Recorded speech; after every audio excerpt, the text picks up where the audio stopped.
نشرت الفنانة منة عرفة صورا جديدا لها عبر حسابها الشخصي على موقع تبادل الصور الفيديوهات انستجرام. وتألقت منة عرفة مرتدية فستان قصير جدا باللون الأسود، الأمر الذي عرض الانتقادات من الجمهور وانهالت التعليقات من جانب الجمهور، والتي جاءت أبرزها: قصير جدا، نسيت البنطلون.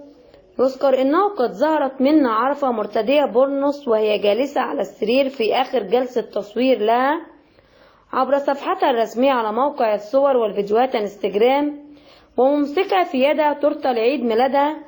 وتألقت منة عرفة بالروج الأحمر الجريء.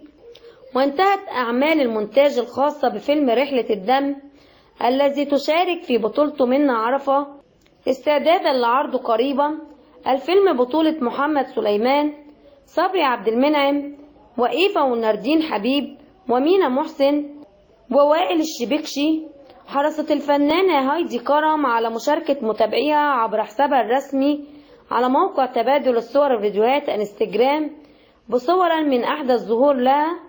ظهرت هايدي كرم في جلسة التصوير بإطلالة ملتفتة، حيث ارتدت جيبة قصيرة للغاية باللون الأحمر، ونسقت معها توب مكشوف باللون الأسود الذي لا يحمل أي نقوشات أو تطريزات. تعود الفنانة هايدي كرم للساحة الفنية بفيلم سينمائي جديد بعد غيابها لفترة عن الأضواء تماما وعدم تقديمها أي أعمال فنية تلفزيونية أو سينمائية للجمهور.